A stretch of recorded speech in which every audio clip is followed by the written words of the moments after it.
Hello, welcome. Welcome to my workshop. I'm Pauline Rogers from Pauline's Quilters World, and I'm going to teach you an exciting project today. So we're going to work on this Quilt As You Go table runner.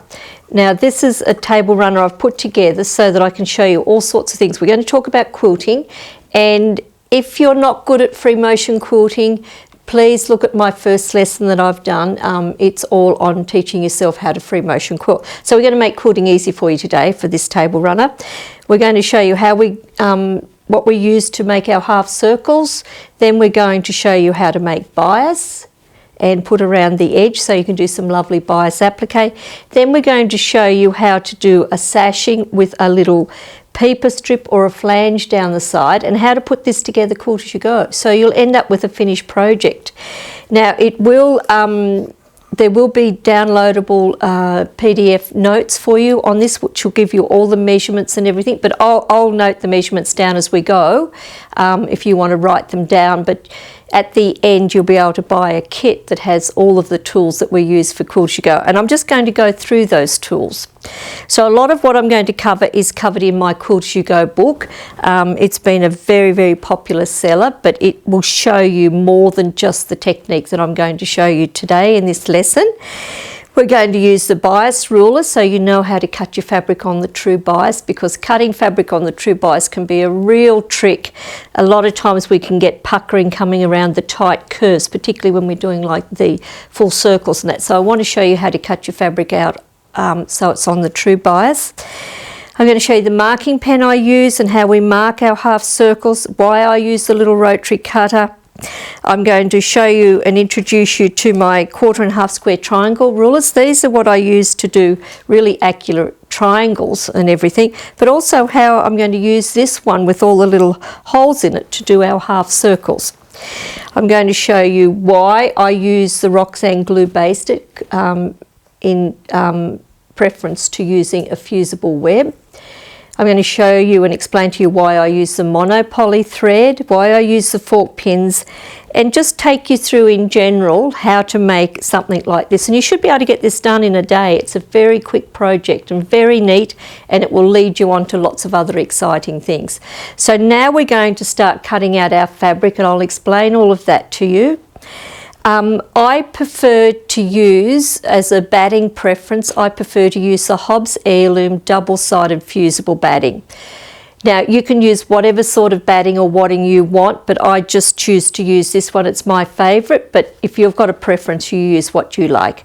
I like this batting because it doesn't give me any bulk at my seams when I join the blocks together. So let's get started. Let's get your measurements, get a notepad and pencil. We'll get all set up and we'll start cutting out, and we'll start stitching and get into the quilting, and then we'll move you forward.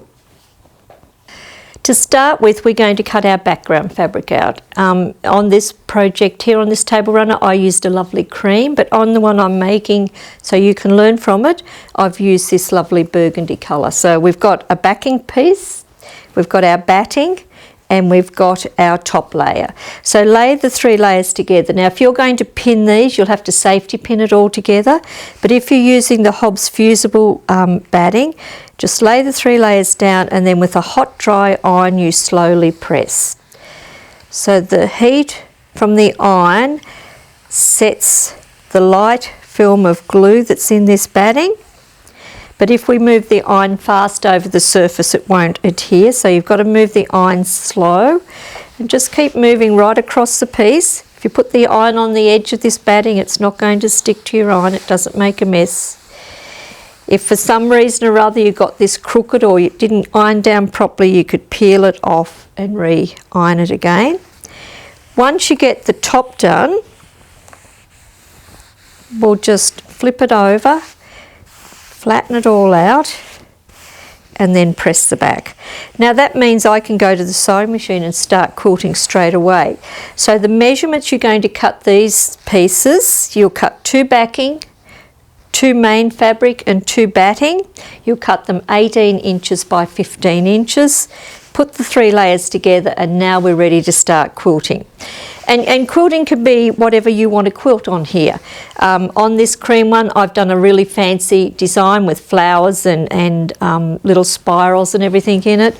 Or if you're a beginner quilter, I would suggest doing straight lines, because it really looks gorgeous with straight lines, as you'll see as we work through this project. So I'm going to just talk to you about going to your machine and quilting straight lines on here. If you want to learn about the free motion quilting, do watch my first lesson on teaching beginners how to free motion quilt and set your machine up properly for that. Okay, we're at our sewing machine now. I've threaded the machine up with a burgundy thread on top and a beige thread in my bobbin. So now what I do is I put the sew slip mat on my machine. Now if you don't know about these are a Teflon mat that goes over the bed of the machine to make the fabric slide when you're doing any sort of quilting or sewing. Has a sticky back on the back, so it comes with brown paper. Peel the brown paper off, put the sticky back down to the machine. It has a big cutout here that's going to go around your feed dog, so your feed dogs are exposed. Pull your bobbin thread up through it. Now we're ready. Now just pat it down so that it doesn't move. You want it to adhere there. The foot I love to use is the open toe foot, the one that's got a gap here that has nothing in the middle of it. So it allows me to see every previous line of stitching I've done, because I'm going to do just straight lines. So I find this foot is absolutely brilliant. If you're going to use a batting that you have to pin the 3 layers together, you will have to use your walking foot. So you'll need to make a decision on what foot you're going to use. Now we've got our 3 layers. We've got the burgundy on the top. We've got a beigey fabric on the back. So we've got our threads now to match. Now we're going to stitch down the short side. Not down the long, not down the 18 inches. We're going to stitch down the 15-inch length. Put your stitch length at about 2.8, and we're just going to stitch straight lines. So if you feel you can't stitch a straight line to start with, draw a line and use that first line as your guide. So we'll just come down. When you get down a little bit, just check that your tensions and everything are right, that your top thread's not coming through to the back. If it is, adjust your top tension a little bit to adjust that. And just keep stitching down. Now once I've done the first row, I'll show you what I use as a guide. So it's very fast to stitch straight lines, and a lot of modern quilts now have straight lines on them. So now if we have a machine that we have a needle positioning on, we could move our needle over. You can work out how wide you want these lines to be apart. So I'm moving my needle right over to the left by adjusting my needle position button. We'll do another line. Now you might like to keep all of those lines even all the way through, but what I like to do is do about 3 rows that width. I'll just finish this one off and then I'll show you another little thing that you could do.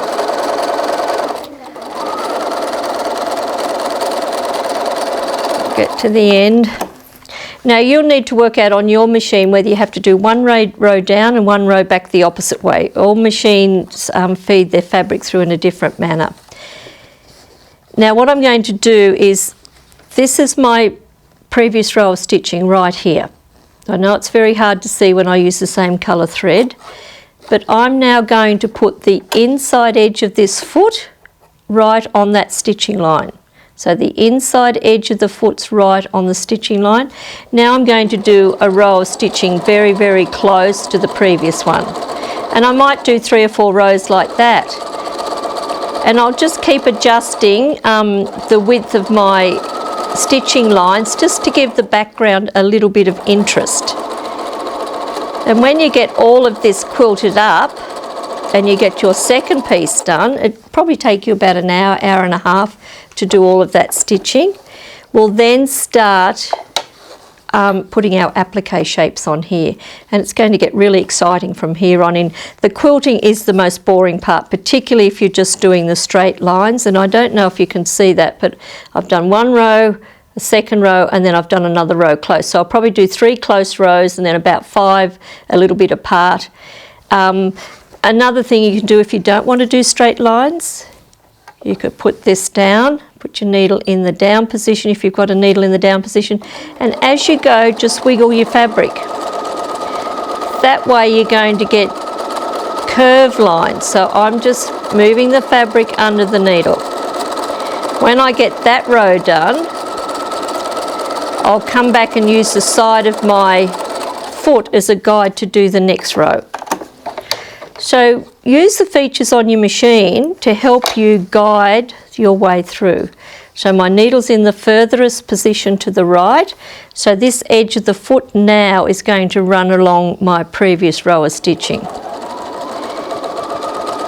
That way I'll have nice curved lines. So you might even like to do some straight lines and then throw in a couple of rows of curved lines. Just get really creative with what you can do here. There's no rule. Just makes it all exciting when you can start to add a bit of interest like this. So this is the board I use to do all my cutting on. I love it because I've got the cutting board, I've got sandpaper here. This is to protect the cutting mat from the sandpaper, and then we've got the ironing surface. So I'm going to use the ironing surface. These are the fabrics I've chosen to use with our burgundy background. So I want a more muted look. So I'm going to use the burgundy as the background that we've got quilted, and these are my 3 fabrics, and I'm going to use this stripe for the bias. So I want to make a 8-inch circle. So I'm going to put the fabric the wrong side up onto my cutting mat. I'm going to use this tool out of our 1/4 square triangle rulers. Now this will draw a circle. We've got 0 at the bottom here, and it goes right the way up to 20. So if I want to draw a 20-inch circle or a 3-inch circle, I can use this tool to do it. But for now, we want to do an 8-inch circle. So we're going to use a regular pin, put that into that middle of that hole at the 8-inch. Pin it into the ironing surface. Then I'm going to use my bowhin marking pen. I'm using the black lead, and I'm just going to now draw that half circle. Just keep coming around. The pin holds it in place. You know, you can make a template in that, but I just feel this is a very easy way of drawing a nice, you know, if I wanted a full circle, I'd draw it all the way around, but I only want a half circle. Now you could cut that out with scissors if you wish to, but I like to use my cutting board, and I use the little tiny rotary cutter, the little 18mm cutter, and it makes it very easy for us to cut on that line. But you use whatever you feel comfortable with, but I just find this is so quick and easy.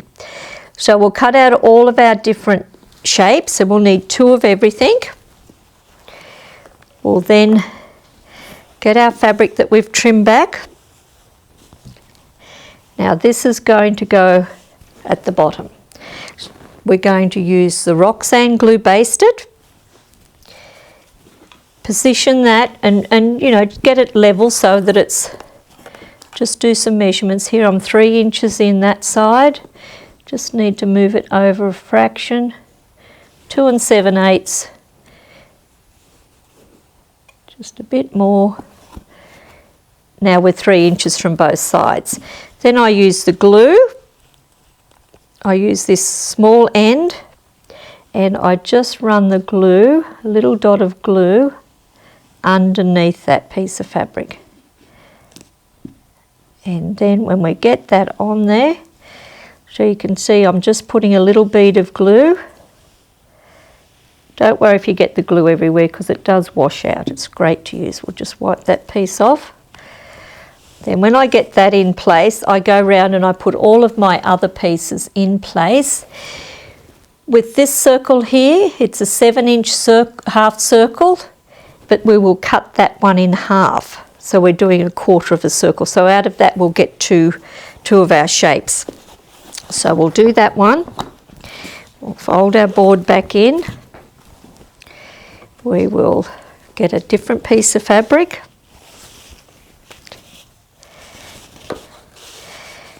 We will use our little ruler again with our pin. put it at the 7-inch mark. We'll use our fabric marking pencil. Now I've got the fabric right side up this time, but it doesn't really matter which side you use. Draw that line. We'll cut it out and we'll glue it in place. So we'll get all of that glued on both blocks. Position wherever you want, and then we've got 2 full circles that we're going to do, drawing them the same way, glue them in place. Then we're going to learn how to cut our bias strips and how to make our bias to go around the edges. Now we've got our fabric ready to cut our bias, and as I said, I love using stripes, but you might like to use a plain fabric or a contrast fabric. It's entirely up to you what you use, but I'm going to use the Sasha bias ruler, because I find that if we cut a little bit off the true bias, it won't go around our tight curves. I find if I use a ruler that's only got one 45-degree angle on it, when I put the 45-degree angle on this side, I could be off the 45 up here. It's a very common problem that we have. So using this ruler, we've got 45-degree angles running both ways, and that's why I love using this ruler. So I'm going to put one of these diagonal lines on this straight edge, one of these diagonal lines on this straight edge, so that we get them all lined up. Now I know I'm on the true bias all the way across. So we use the little cutter again, or you can use your normal cutter, whatever you like. I find using the small blade, I'm not getting any fabric distortion as I cut. I find the bigger the blade I use, the more distortion I get. So that's why I started using the small blade. So there's our first cut. Now I'm going to cut strips 1/2 inch wide. So I can use this straight line on this edge, but as I go across, I'm going to have to keep moving the ruler, so I would prefer to fold the fabric. So I'm going to take this straight edge here over to this straight edge, folding along this bias joint. So we just go over, align it all up so it's all nice and aligned. And if you've got a bigger piece than what we're using here, you could go again. And it makes it really easy to do shortcuts. So now we'll put one of these diagonal lines right on the edge. Now if your fabric is a little bit flimsy and open weave like this one is, I'm just going to cut a little bit, like a 1/16 of an inch more than a 1/2 inch. So there's my 1/2 inch line there. I've got the fabric laying outside that line just by a smidgen, just to allow for the open weave of the fabric, because it might shrink a bit as we iron. Cut. Now just keep cutting. You're going to need about 16 pieces to do the whole edge of all the curves. As we cut, the strips are going to get longer, which is nice because then we won't have to join it. But we try to avoid joining it because it just gets too fiddly to join little narrow strips together. So just keep cutting till you get it all done, and then we're going to then use our Sasha tool to make the 1/4 inch bias, which will make it very easy for us. So we'll get the ironing surface ready now. So we'll turn it over to this side. We'll get the 1/4 inch Sasha tool. And if you've not used these before, the fabric's going to come up and over that centre bar. The curve here is designed to fit the side of any iron. When we get the fabric into here, we're going to push the tool with the iron. So we will get one of our pieces of fabric. Now put it so the wrong side is facing up to you. We're going to fold each side in till it meets. It's a little bit fiddly here and you might not get it quite accurate, but don't worry about that. We're just going to press about the 1st inch. Now by pressing it, we've got the fold in place ready to put it in the tool. And we might have this as a bit of waste because it's not nice and even. So we're going to put it in, go up and over that centre bar and back down through that hole. Oops, got to get it back through that hole. And that's what it's going to look like. Now we need to pin that into the ironing surface because we want to anchor down this end because we don't want to hold that with our fingers while we iron. Now when we do this, you possibly already know that I like to use the double fork pin. That will put equal tension in both sides of the fabric. I find if I use one pin or two separate pins, it puts different tension on either side of the fabric and the bias strip can stretch too much for me. So I'll put it this way so you can see. Now we want to hold the fabric, but we don't want to stretch it because remember it is on the bias. We get our iron, and I do love to use the little iron because it makes it so easy, but if you don't have one, just use your regular iron. Hold the fabric so it stays straight, and you just push the tool with the iron. Now I'm moving it nice and slow so we get plenty of heat into the fabric. Now stop and run the iron back over it a couple of times because we want nice heat into the fabric so it keeps the fold. Now if this was a much longer piece that you were using, move the pin about every 12 inches of ironing and bury the pin in so the iron doesn't get caught on it, and keep going. Now I usually just iron up a couple of strips at a time because some fabrics can spring open again. You don't need to starch it like we do when we use some other folding tools.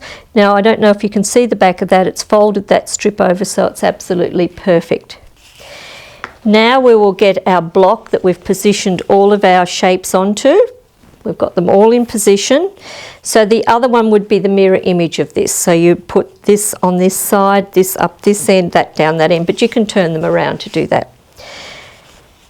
Now we'll use the glue again, and we will just put small dabs of glue, just little dots of glue. You don't need a lot, all the way around here. Then we just start ironing. So nip the end off if you've got a bit of an uneven end. Now we want the bias to go over that edge. We don't want any of this edge poking out. We want the bias to cover it nicely, and we just iron in place. Now don't worry about the glue, it's not going to stick to your iron, it doesn't make a mess of things. And we just keep coming around till we get all of that on there. And look how easy that is. So there's our first piece, and see how that dresses it up beautifully.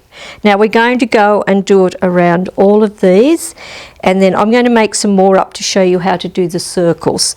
So we'll get that ready, and then we're going to talk about stitching this on, and then we're going to join it together in our Quilt-as-you-go technique. So it gets very exciting from here on in. So we've got all of our bias on around our half curves now. So now we're going to put it around these two circles. But before we do that, we're going to put the bias around here, then the bias around this one. So when we come off this one, we want to do it as a nice curve. So just draw yourself a nice little curve to give it a bit of movement so you know where you're going to be putting the bias. So once again, I didn't glue this one down all the way through because we want to tuck the bias in underneath, because it'll go all the way around this one, so it just tucks in underneath. Trim that end off. Once again, just fold that back. Use your iron. And you can see how handy this little mini iron is, because it just, and the little cutting board, it just allows me to do any of this at my kitchen bench, at my sewing table, at a friend's house. It makes it very portable. So come all the way around. Tuck it back in underneath this piece and trim it off. So we'll just trim. Now I'll come back and run a bit of glue around on this outside edge so that I know that that's all stuck down securely. Right, now I'll come back and put some glue on the back of this piece and glue that in place. Set it with the iron. Now we'll start, where will we start? We'll start here, we'll go all the way around, and then we'll come back off over here. So we'll come around it and then some glue down here. Now this can take a little bit of repositioning if you don't quite get it right for the first time. So we'll come back this way, have a little bit of a tail up the top.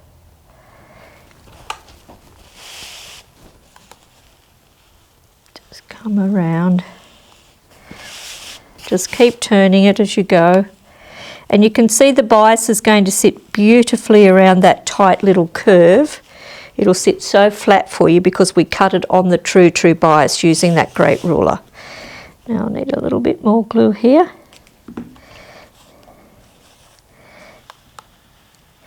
Now I want to cover that tail that I've got there. So we've just covered that, oops, we've covered that tail now. Then we'll put some glue down here. Now we're going to turn it around so you can see. Turn it and we'll come around. Oops, started to lose my shape here a bit.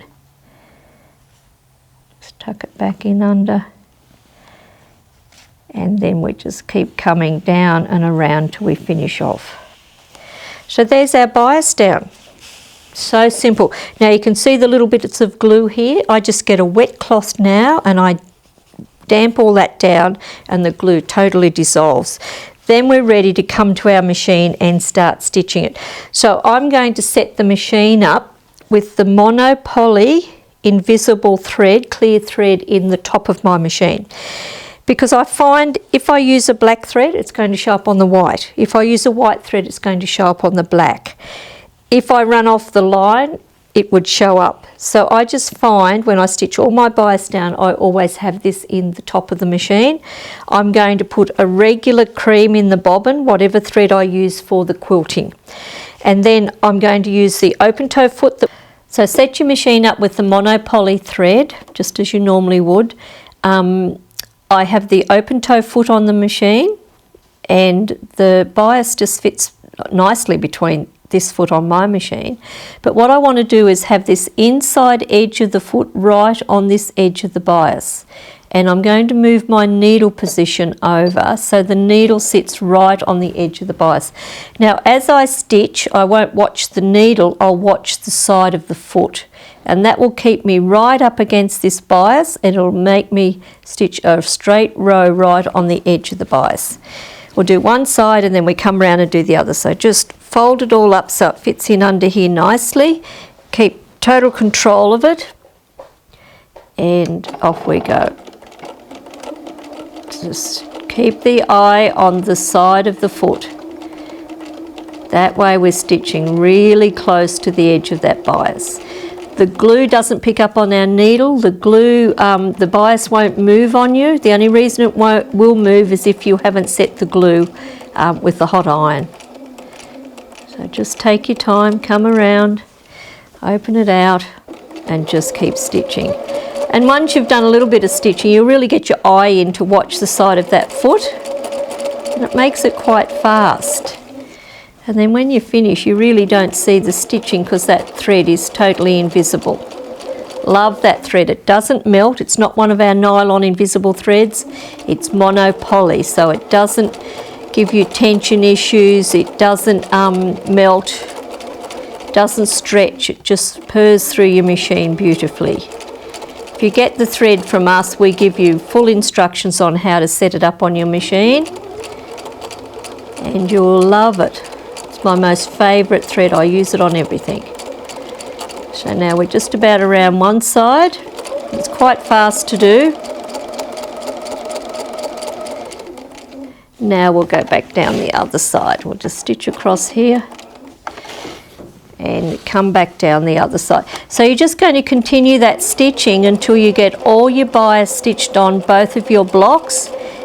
Then the next step we're going to take is joining the two blocks together, and then all you'll have left to do is bind it like you put a binding on a regular quilt. So it's a very easy, fast project, but hopefully you're learning lots of things from it, particularly now when we go into joining the blocks together, because it's a way you could join any quilt blocks together to make a gorgeous big quilt, and you won't have to struggle quilting that big quilt through this little space in your machine. And I love always quilting before I do any applique. So you'll see lots of my quilts around that'll have flowers appliqued on it in all different shapes. I always quilt the block first. I can't see the sense in doing your applique and then coming back and quilting up and around different shapes. Who says we should quilt last? Let's quilt first. It's the way I go now. So continue stitching. Use the right foot on your machine. Start to use the different features of your machine, particularly if you've got a needle down position and if you've got a needle position button that you can move the position of your needles. It makes your stitching so much neater and so much easier to do. So we'll keep. So you've got all your stitching done on both your blocks and you should be really delighted with them. They look gorgeous. And I like the way when we quilt first and we put our appliques over the top, it becomes more of a quilting pattern on the back. So you start to add interest to your quilting without even knowing that you're doing it. Now when we lay these blocks out, you've got lots of options. You can put them out like this, where you could put and make a circle and it would have a sashing through there. The way I've put them together is I've offset them.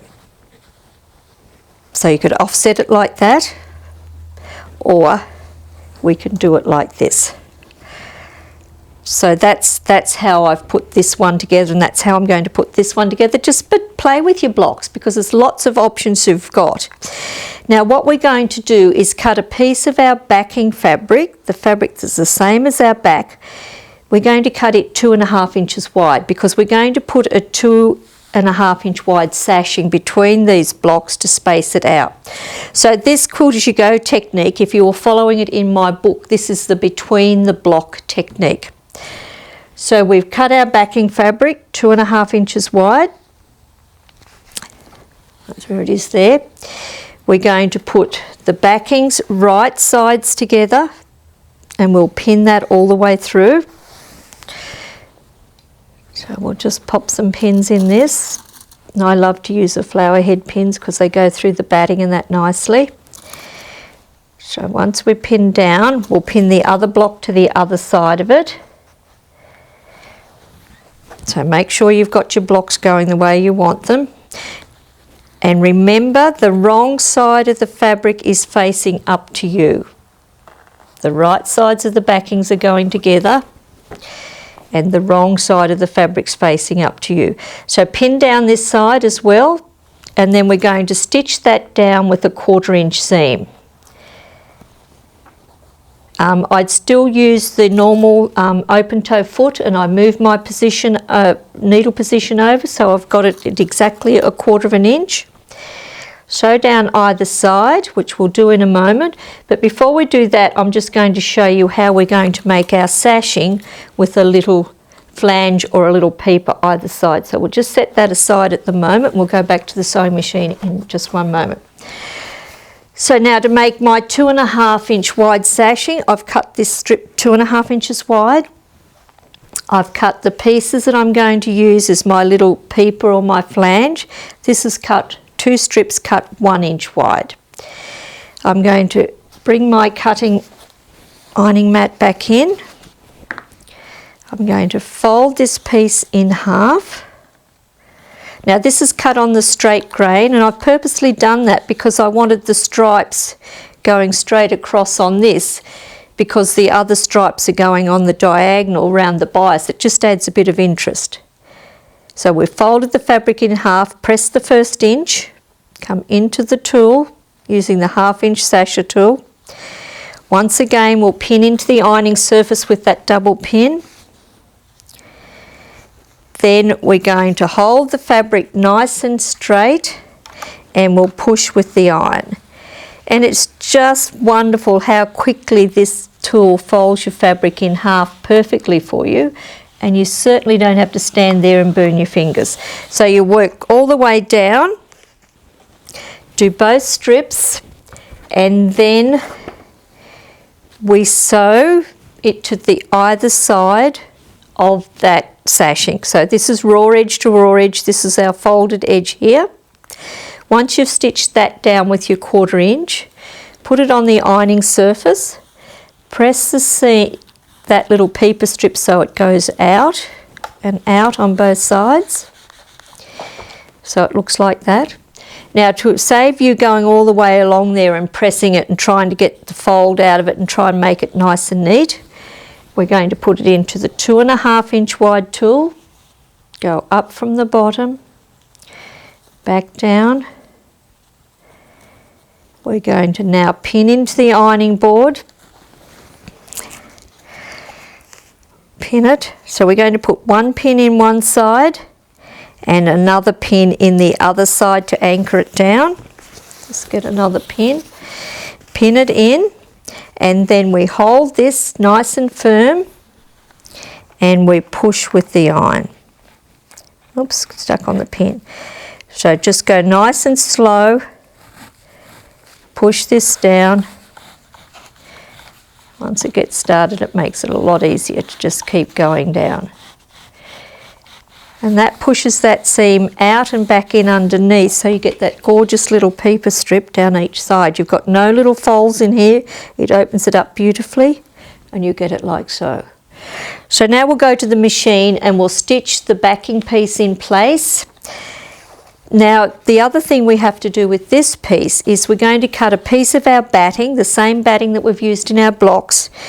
This measures from here to here, this measures 2 inches. Now, I'm going to cut a piece of my batting 1 7/8 of an inch wide, which we have a piece cut ready. I'm going to fold this out and out, lay the batting in there, just poke it up in underneath, just a little bit fiddly to do. If you've got a thicker batting, you might have to cut it a little bit narrower than 1 7/8, so just play with it because you don't want to distort these little peeper strips at all. So just go right back in, turn it over, and we'll press that. So now we've put a piece of batting that's going to go between the two blocks, so this sashing will be the same thickness as the blocks. So I've got my needle set up so it's 1/4 inch in from the edge of my foot, or you could put your 1/4 inch foot on if you prefer to do that. But I just love using the open toe foot. It saves me changing feet all the time. So we're going to sew our 1/4 inch. So this is joining the backing piece between the two blocks. Just line it all up.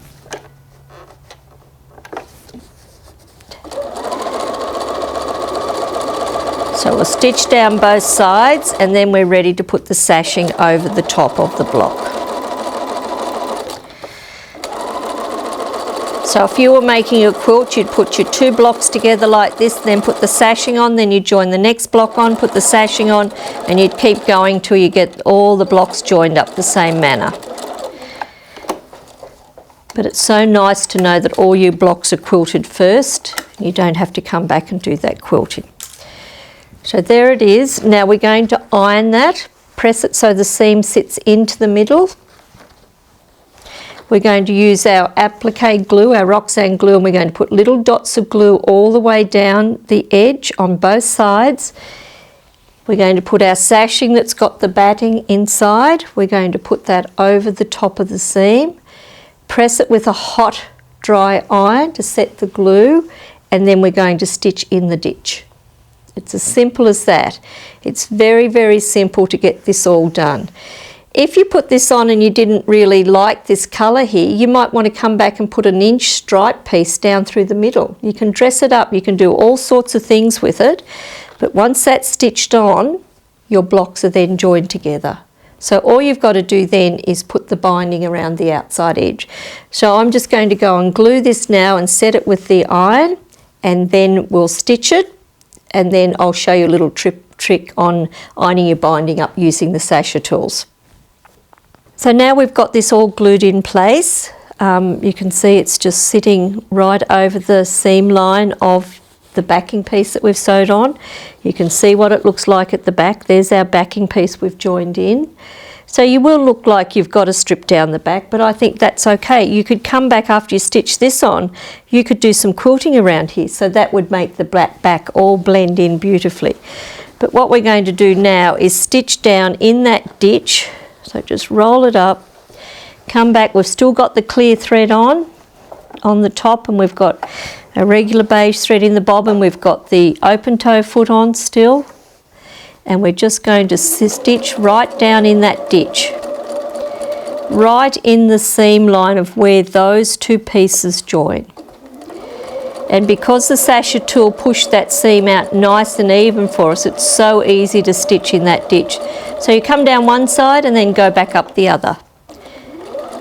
And everything should sit beautifully flat for you. Should lay down there beautifully.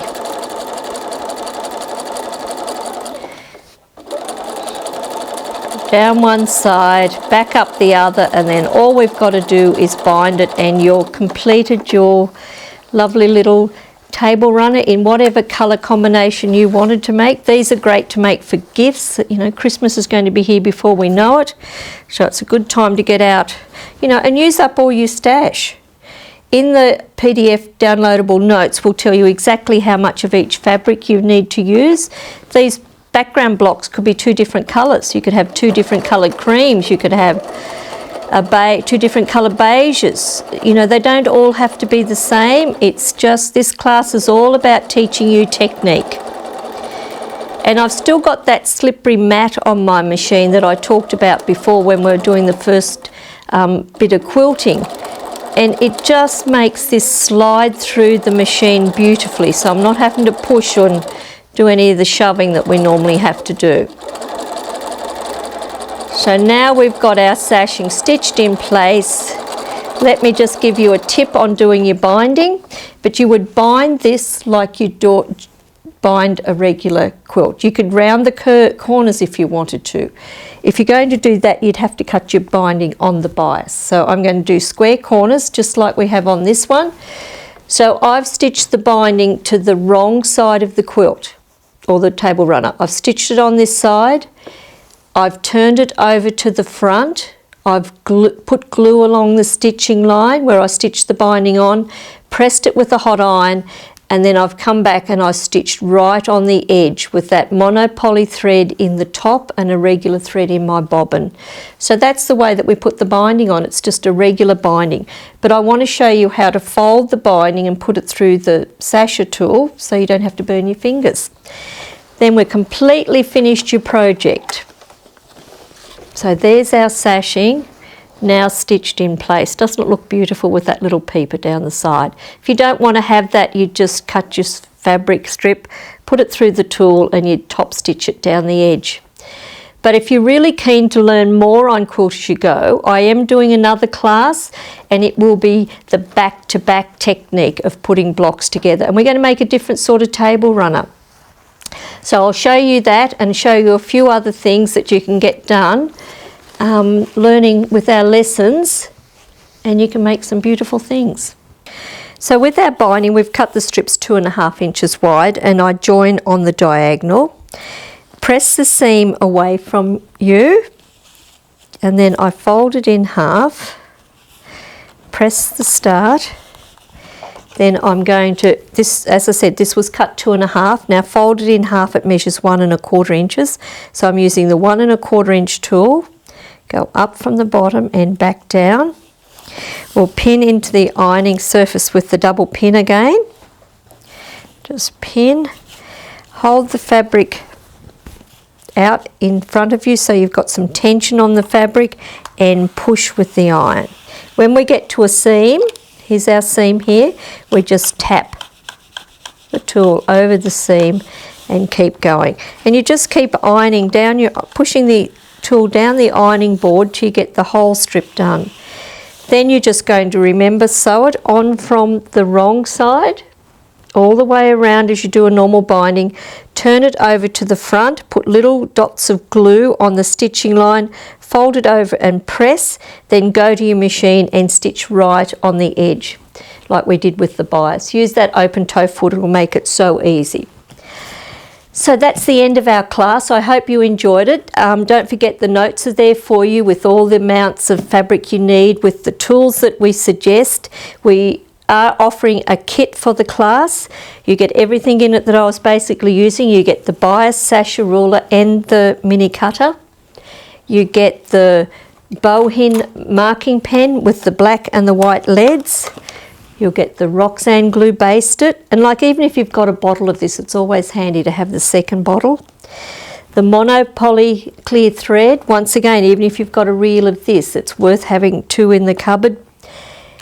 The double fork pins, and watch some of our other videos on our YouTube channel because we'll show you the other things you can do with these great pins. And of course the tools for doing your 1/4 and 1/2 square triangles and for doing your circles. This is a combination tool set that you can do lots of things with. And then the 4 different size sasha tools that we use the 1/4 inch, the 1/2 inch, the 1 1/4 for the binding, and the 2 1/2 inch wide one for the sashing. So that's our kit that you could buy. You can buy each thing individually or package it up to get a nice little special price on it. Always remember we have the QAYG handbook to show you all the different other things. We have 18 different sizes in our sasha collection now that will do a sashing or a bias strip or whatever you want to do a strip for, from 1/8 of an inch right up to 4 inches. And you can see this gorgeous quilt here where we've used the 1/8 of an inch bias and the 1/4 inch bias, joined it together in the between the block technique like you've just learned. Quilt edge block first, then do the applique, then join it together. And the other thing, we've got another class coming up doing another table runner with different sort of applique on it, but it's going to be joined together totally different. It'll be joined together in our back-to-back Quilt-as-you-go technique. And this little quilt here, this is a little quilt that I made. Did it in panels, quilted each panel first, used the circular tool to do all of these different circles, made different size bias to go around the edge, stitched them on. Then I've joined it together with a sashing with the little peeper or the flange down either side. So you can make lots of different things once you've learnt the technique, and that's what this lesson's all about, is teaching you all the different things you can do. The other thing we'll be doing is another lesson where you can make some table mats to match your table runners. So here's one I've done to match this little table runner, and this one is all woven fabric. So I've used different size sasha tools, I've made different widths strips, I've woven it all together, stitched in the ditch, and then I've put a binding around it. So you can make a gorgeous little set for your dining room table or for a gift for the loved ones in your family. So we want you to enjoy our lessons. We would like you to visit our website www.pqw.com.au, and also do look at all of our videos on our YouTube channel. And when you're on there looking at the videos, don't forget to hit that bell, because you'll get notification whenever we put a new little video up there for you to learn from. So happy stitching, happy bias making, happy joining together, Quilt-as-you-go. And I've hoped you enjoyed our workshop, and we'll be having many more of these for you down the track. So thank you.